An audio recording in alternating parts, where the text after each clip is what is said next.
Nós vamos agora demonstrar para vocês as estruturas mais comuns que nós encontramos quando nós estivermos diante de um viés de colisão. Esse aqui é o exemplo mais clássico de viés de colisão. É o mesmo exemplo que nós representamos no início da aula com o viés de Berkelson.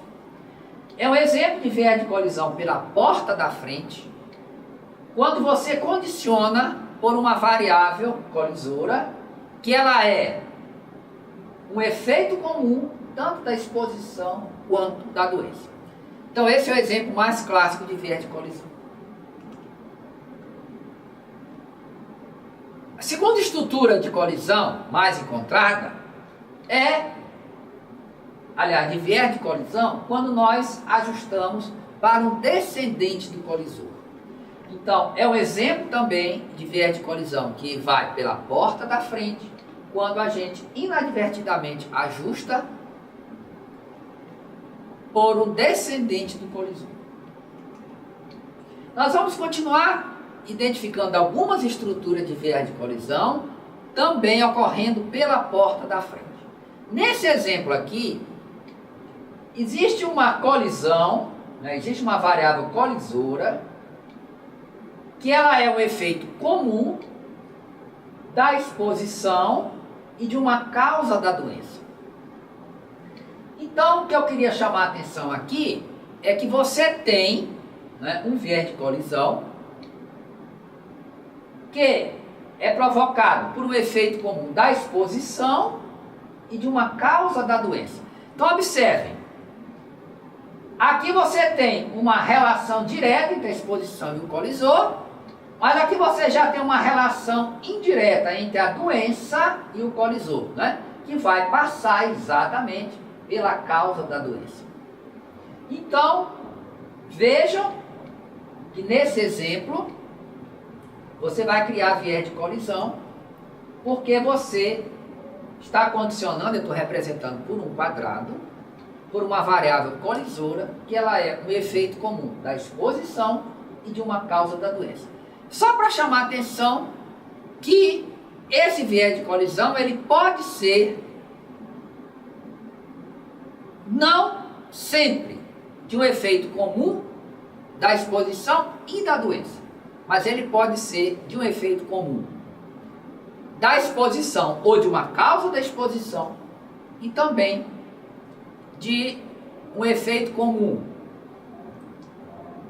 do tratamento ou exposição com uma causa da doença e não exatamente com a doença. Também existem alguns viéses de colisão em que você tem uma relação mediada. O que é que eu vou chamar com relação mediada? Então, esse viés de colisão, ele vai surgir porque o colisor, ele é um efeito comum da exposição e da doença, só que a relação entre a exposição e o colisor, ela está mediada por uma variável que eu chamei aqui de consequência da exposição. Então, vejam que às vezes a associação entre a exposição e o colisor, ela pode ser mediada por uma consequência da exposição. Não muda, vai ocorrer viés de colisão da mesma forma. Aqui um outro exemplo também de viés de colisão pela porta da frente. Esse viés de colisão vai surgir se a gente realizar um condicionamento indevido por um colisor. E esse colisor, ele é um efeito comum da exposição e da doença. Só que essa relação entre a doença e o colisor, ela também é mediada por uma consequência da doença. E aqui nós temos um exemplo de uma estrutura muito interessante, em que existe aqui, essa estrutura é semelhante ao viés M, só que eu tenho mais essa associação bem aqui, entre a variável colisora e a doença, que a torna mediadora também. Então, o que é que nós temos aqui? jamais a gente poderia ajustar para esse colisor aqui. Primeiro porque ele é um colisor. E se a gente ajustar para essa variável, nós estaríamos abrindo, né, um fluxo de associação entre o tratamento e a doença, certo? Que vai sabotar uma interpretação causal. Por outro lado, essa variável aqui ela é simultaneamente colisora e mediadora. Então, se eu ajustar por um mediador, eu estaria subtraindo parte do efeito causal de T em D. Né? Então, a parte direta ficaria intocada, mas a porção da associação entre o tratamento e o desfecho, que está sendo mediada por essa variável aqui, ela desapareceria na hora que eu fosse estimar o efeito causal. Então vejam que, nesse caso, também resultaria viés de colisão pela porta da frente. Existem alguns exemplos de viés de colisão pela porta de trás. Um deles é o viés M, e um outro é esse viés aqui, em que o pesquisador vai fazer um condicionamento indevido por duas variáveis, que são efeitos por uma variável, que é a variável colisora, que ela é efeito comum de uma causa da exposição e da doença. Né? Então, nesse caso, você vai ter viés de colisão pela porta de trás. Como? Se eu ajustar por um colisor, eu vou abrir um fluxo de associação entre a exposição e a doença. Ó. Exposição, causa da exposição, colisor, doença, que estava fechado exatamente por essa variável colisor. Aqui, novamente, eu estou representando o viés M, né? Só que ainda há pouco eu representei o M deitado, agora eu estou representando o M em pé, né? Que fica mais, o M fica melhor assim caracterizado. Então, nesse caso, o viés de colisão, ele também acontece pela porta de trás. Quando o pesquisador faz um condicionamento indevido por um colisor, né, que é um efeito comum de uma causa da exposição e de uma causa da doença.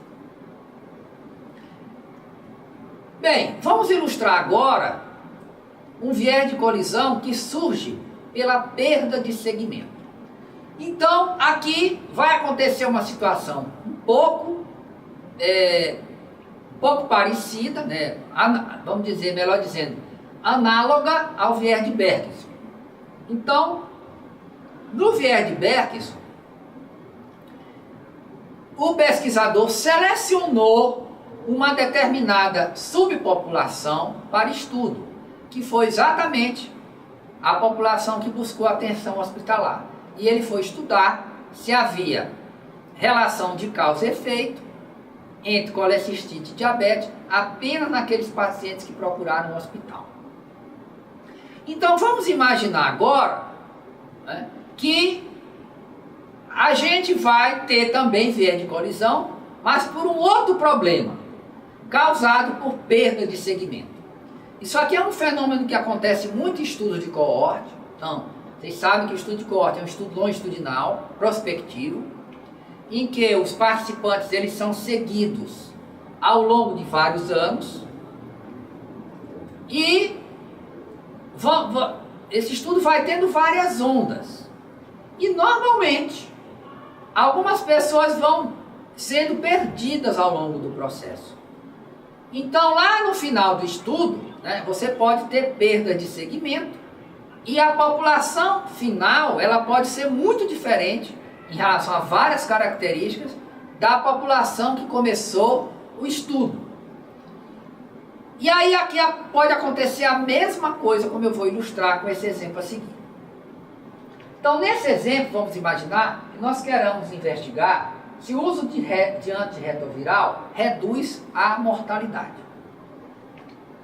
Então, vamos assumir que no nosso estudo, né, nós temos essas relações e que essas relações expressam o nosso conhecimento completo sobre o tema. Ou seja, não vai haver confundimento por variável omitida. Então, olhem só. Se o indivíduo tem efeitos colaterais, isso vai fazer com que ele possa interromper o uso do antirretroviral, pelo menos diminuir, né, a quantidade de medicamento que ele toma por dia. Se ele tem efeito colateral também, ele pode desistir de participar do estudo, né? Então, aqui uma seta de efeito colateral para participação no estudo. Quem tem CD4 baixo tem maior mortalidade, nós sabemos disso. E quem tem CD4 baixo tende a ter mais sintomas. E indivíduos sintomáticos tendem a participar mais do estudo. Então, olha o que acontece, por exemplo, se nós formos estudar essa associação aqui, apenas nos indivíduos que participaram do estudo até o fim. Nós estaríamos condicionando por uma variável colisora. E assim, mesmo que não houvesse associação entre essas duas variáveis, na hora em que eu condiciono para o colisor, eu vou criar um fluxo retrógrado de associação, partindo da terapia antirretroviral para efeito colateral, participação no estudo, sintoma CD4 baixo e mortalidade. Né? Então percebam o seguinte, perda de segmento pode provocar viés de colisão ou viés de seleção, da mesma maneira, né, por um mecanismo igual ao que a gente demonstrou por meio do exemplo do viés de Berkes. Então aqui novamente, ocorre porque os indivíduos decidem não continuar o segmento e ao final você vai terminar o seu estudo com uma população que não é mais representativa da população inicial. Então nesse nosso exemplo aqui, você vai acabar estimando essa associação em indivíduos que têm menos efeitos colaterais do remédio e que vão ter um CD4 baixo em maior proporção, né? E por isso também são indivíduos mais sintomáticos.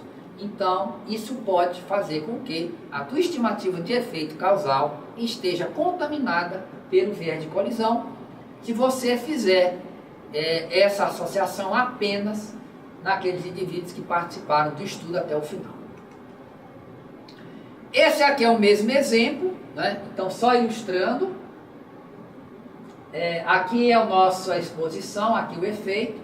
Então, se eu condicionar pela participação no estudo, isso aí eu vou fazer automaticamente, porque os dados que eu tenho ao final são apenas daqueles que ficaram.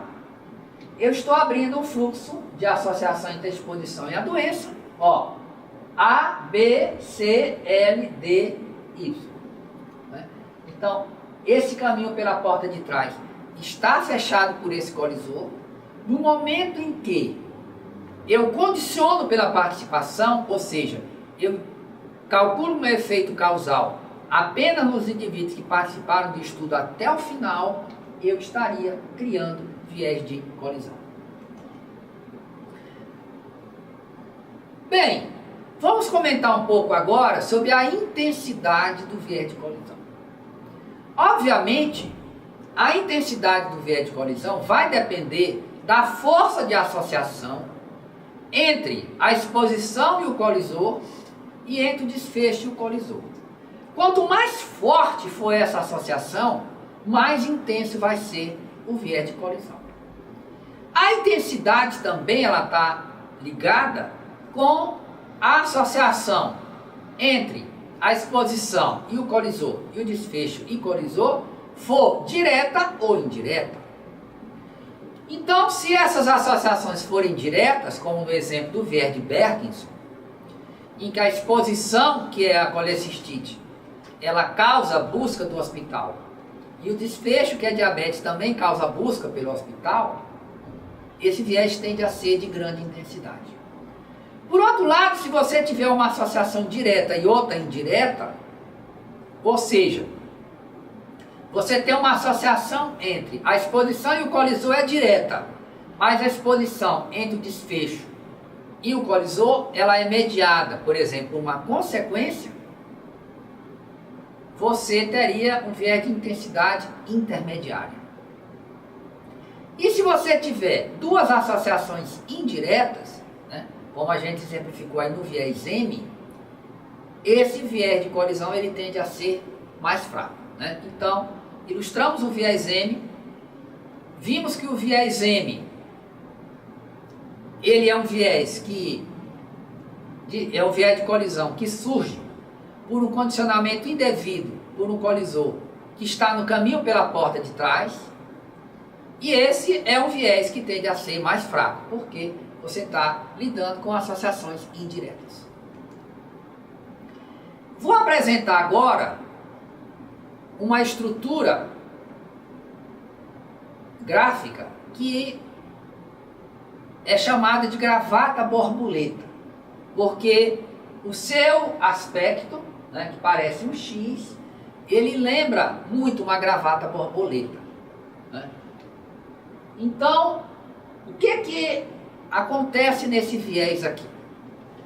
Eu tenho uma variável que eu denominei aqui de CC, que vocês podem ver que ela é simultaneamente colisora e confundidora. Então vejam só, T é a exposição, D é a doença, CT é causa do tratamento, CT é causa do tratamento e CD é causa da doença. Então vamos ver o que acontece com a variável CC neste caminho aqui, ó. Exposição, CC, doença. Nesse caminho, vocês vejam que essa variável ela é causa comum do tratamento e do desfecho. Já neste outro caminho aqui, ó, né, que vai da exposição, causa do tratamento, colisor confundidor, causa da doença e doença, a variável CC ela é uma variável colisora, ou seja, tem duas setas aqui apontando para ela. Ou seja, ela é um efeito comum de uma causa do tratamento e de uma causa da doença. Então, o que acontece aqui, nessa estrutura gráfica, com a variável que é simultaneamente colisora e confundidora? Então, podem surgir aqui alguns problemas. Inicialmente, como ela é confundidora nesse caminho, eu precisaria ajustar para ela para poder fechar este caminho que está aberto, esse caminho pela porta de trás. Então, por esse primeiro percepção, eu teria que ajustar para essa variável CC. Muito bem, na hora que eu ajusto pela variável CC, eu estou abrindo este outro caminho, exposição, causa do tratamento, CC, causa da doença e doença, que estava fechado pela variável colisora. Então eu precisaria ajustar também ou para CT ou CD, além do ajuste que eu teria que fazer para CC, para resolver o problema dessa estrutura. Então, na estrutura de gravata borboleta, eu precisaria ajustar simultaneamente para o colisor confundidor e para a causa do tratamento, ou, uma segunda opção, ajustar para o colisor e confundidor e para CD, que é a causa da doença. Perfeito. Muito bem, agora vamos supor que no nosso estudo nós não tenhamos medido nem a causa do tratamento, nem a causa da doença. Essas variáveis, então, seriam variáveis não observadas. E aí, se a gente for usar, né, o nosso critério, a gente chegaria numa situação em que não é possível identificar o efeito causal. Por quê? Porque eu teria confundimento, né, por uma variável omitida. Então, tem variáveis que estão no meu processo, né, que estão no meu processo de relações causais, que eu não medi. E eu precisaria dela para poder fechar esse caminho que foi aberto, porque eu precisei ajustar para o colisor, né? Então, por isso que a gente disse que é um viés de variável, de confundimento por variável omitida, porque eu precisaria dessa variável para resolver o problema do confundimento criado pela abertura deste caminho que estava fechado pelo colisor. Muito bem. Então, nesse caso, eu não poderia identificar o efeito causal, por meio desses métodos que a gente está aprendendo aqui no curso. Muito bem, mas se não tivesse jeito, nós vimos há pouco que esse colisor, né, ele está numa estrutura de viés M. E a gente viu que o viés M é um viés fraco. Enquanto o confundimento por uma causa comum, se eu deixar essa porta aberta, provavelmente essas associações são diretas, esse efeito de confundimento vai ser mais forte do que esse efeito de viés de colisão, né, que eu criaria no caso de abrir essa porta, se eu precisar ajustar para esse colisor. Então, numa situação limite, a recomendação aqui, se a gente não tivesse observado nem CT nem CD, será ajustar para a variável colisor e confundidor. Assumindo que o ônus de não ajustar pelo confundidor seria muito maior do que o ônus de ajustar indevidamente por uma variável colisor.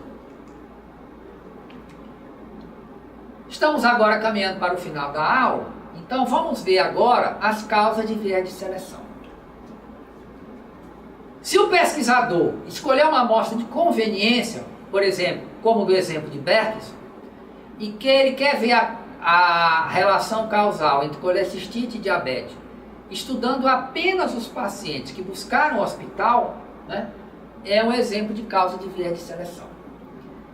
Perda de segmento. Também nós vimos que ela pode viciar a estimativa de um efeito causal. Por quê? Porque os indivíduos que restam ao final do estudo, eles podem não ser mais representativos dos indivíduos que começaram o estudo. Então, quer o pesquisador queira, quer não, ele estaria estudando um subconjunto do todo, ou seja, ele estaria condicionando pelos indivíduos que foram seguidos até o final do estudo. O que seria a não resposta? A não resposta, o indivíduo foi seguido, ele foi incluído no estudo, mas ele não sabia a resposta para aquele determinado resultado, aquela determinada variável. Então, aquela variável estaria ausente do nosso banco de dados. Então, da mesma maneira, né, que a perda de segmento, eu teria observações faltantes. E se as observações restantes compuserem um universo diferente daqueles indivíduos das observações faltantes, eu também poderia ter a ocorrência de viés de colisão. Recusa, eu teria também, né, a falta de resposta para determinados indivíduos, né? Isso também vai acontecer com a autosseleção, por exemplo, estudo de coorte em que você agrega voluntários, então os indivíduos participam por autosseleção. Então, será que os que participaram são semelhantes aos que não participaram, né? Ou, repetindo, será que os que não participaram são semelhantes aos que participaram? Se não forem, o caminho pode estar aberto aí para a ocorrência de viés de seleção. E dados perdidos é também quando o indivíduo, por algum motivo, não sabe dar uma resposta, ou, por exemplo, quando eu tenho problema, erro de transcrição, né, o registro está incompleto, se for, por exemplo, prontuário hospitalar. Mas, qualquer que seja a causa do viés de seleção, todos esses processos vão resultar num fenômeno que leva a um condicionamento indevido por um colisor ou por um descendente do colisor. Nos livros de epidemiologia vocês poderão encontrar vários exemplos do viés de seleção ou do viés de colisão, como por exemplo o viés do trabalhador sadio. Então aqui, em estudo de saúde do trabalhador, normalmente se eu vou estudar uma determinada associação entre uma exposição e uma doença, no ambiente de trabalho, por exemplo, eu quero estudar se existe associação entre trabalho de telefonista e ocorrência de surdez. Ora, vou lá no ambiente de trabalho das telefonistas e investigo a ocorrência de surdez e vou escolher um outro grupo controle, vamos imaginar que seja um estudo caso controle, e investigo a ocorrência de surdez. O que pode acontecer aqui? Ora, exatamente as telefonistas que começaram a ficar surdas, elas podem ter sido afastadas do trabalho.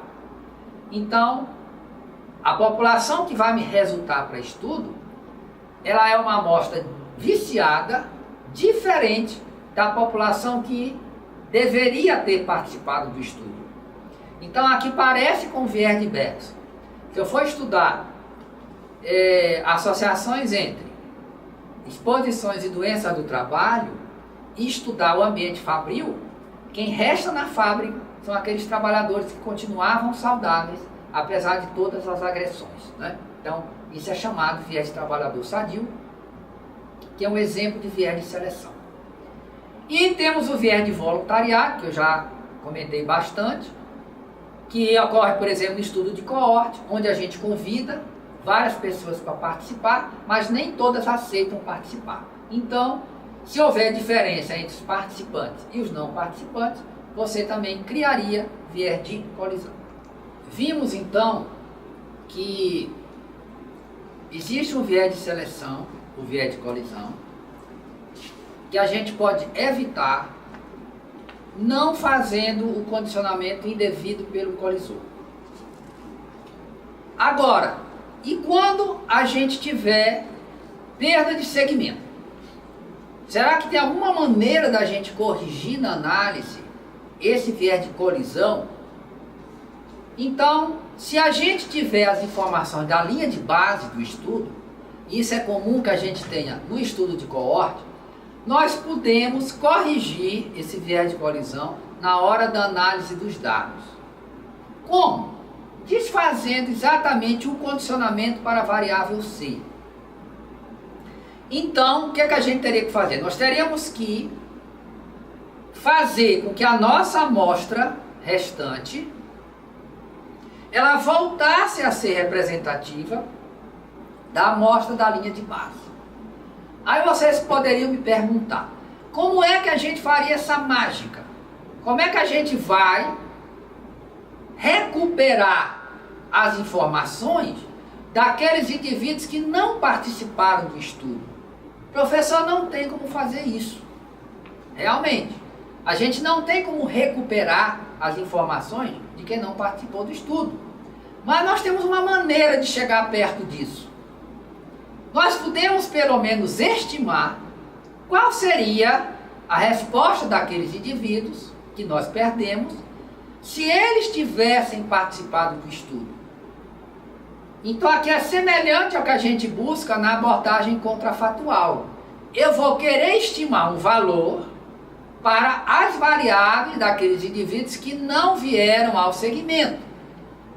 Ora, como é que a gente pode resolver esse problema? Ou minorar esse problema?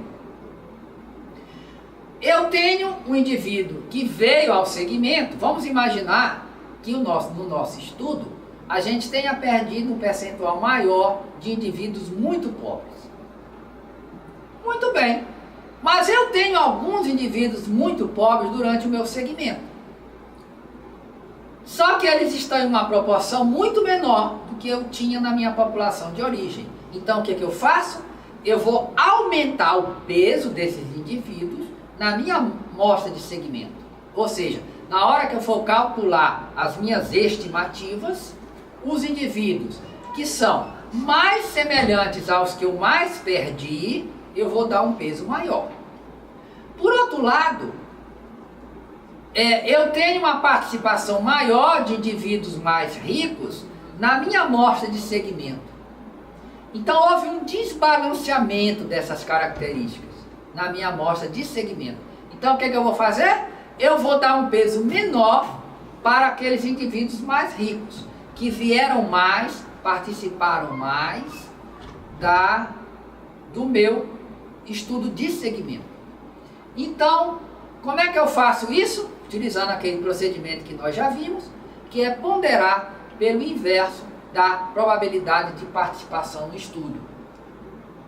Então, fazendo isso, eu recuperaria as mesmas características da linha de base, né? Então, vejam que esse procedimento, ele tende a eliminar ou, no máximo, minimizar o viés de colisão, e ele vai ter uma maior probabilidade de funcionar bem, né, à medida em que eu tenho poucas perdas de segmento.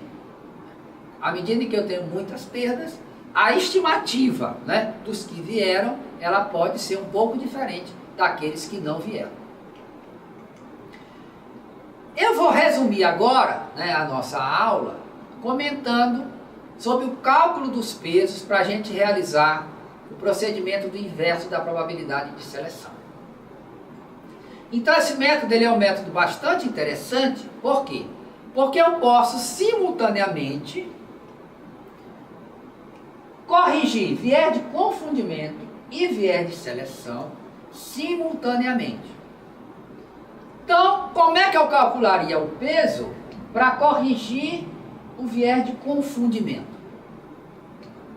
Bem, o viés de confundimento ele vai surgir, como a gente viu, porque há um desbalanceamento dos indivíduos entre o grupo tratamento e controle. Então, eu vou corrigir o confundimento usando um peso, que eu chamei aqui de WT, T de tratamento, que é o inverso da probabilidade de tratamento em função das variáveis preditoras do tratamento. Então, estou representando aqui como 1 sobre a probabilidade de ser tratado, T igual a 1, dado que as variáveis preditoras do tratamento, né? Ou em função das variáveis preditoras do tratamento. Então, se eu conseguir, no meu modelo, saber todas as variáveis que são capazes de prever o tratamento, e eu aplicar um peso, eu conseguiria, na teoria, recuperar o equilíbrio entre os grupos de tratamento e controle. Como é que a gente corrigiria para viés de seleção?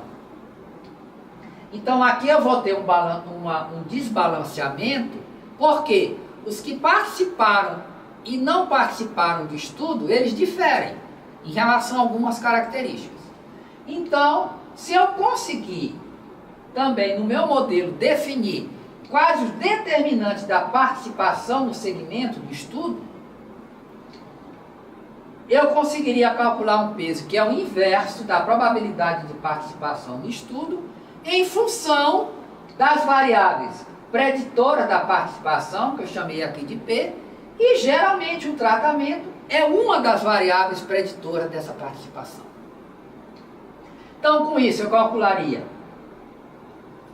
duas probabilidades. Primeiro, a probabilidade de ser tratado em função das variáveis preditoras do tratamento, né? Isso aqui, a gente vai ver, é o chamado score de propensão.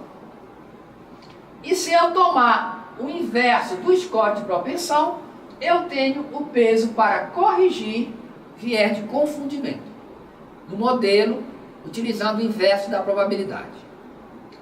Como é que eu calcularia o peso para o viés de seleção? Primeiro, eu terei que calcular a probabilidade de participar do segmento em função das variáveis preditoras da participação, dentre as quais geralmente se inclui a variável de tratamento. Tomando o inverso dessa probabilidade, eu calcularia o peso da participação. E aí, ao final, como é que eu corrigiria viés de confundimento e viés de colisão simultaneamente? Bastaria multiplicar esses dois pesos. O peso, que é o inverso da probabilidade de tratamento, vezes o peso, que é o inverso da probabilidade de participação. Multiplicando esses dois pesos, eu obteria aqui o que eu chamo de peso W, que eu simultaneamente estou levando em conta tanto o viés de confundimento quanto o viés de colisão. Então, com isso, nós chegamos ao final da nossa última aula da parte 2, e na próxima aula nós vamos estudar os métodos para estimação do efeito causal utilizando score de propensão, dentre os quais a gente vai aprender a ponderar pelo inverso da probabilidade de seleção.